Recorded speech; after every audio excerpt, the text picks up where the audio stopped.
1861 council చట్టం శాసన నిర్మాణ ప్రక్రియలో భారతీయులకు ప్రాతినిధ్యం కల్పించింది.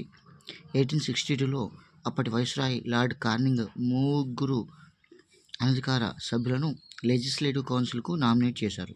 అయితే మద్రాసు ప్రెసిడెన్సీ అధికారాలు పునరుద్ధరించడం జరిగింది. సో వికేంద్రీకరణ ప్రక్రియకు ఇది నాంది. అత్యవసర పరిస్థితుల్లో లెజిస్లేటివ్ కౌన్సిల్ అనుమతి లేకుండా 6 నెలల కాల పరిమితి ఆర్డినెన్స్ జారీ చేసే అధికారాన్ని వైస్రాయ్కి అప్పగించారు.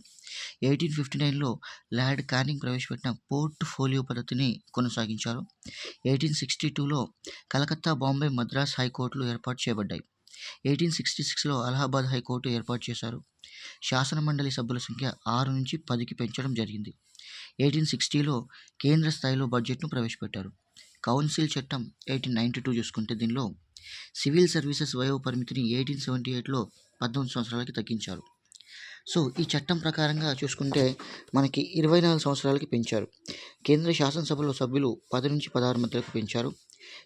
రాష్ట్ర శాసనసభలో సభ్యులు 8 నుంచి 20 మధ్యలకు పెంచడం జరిగింది.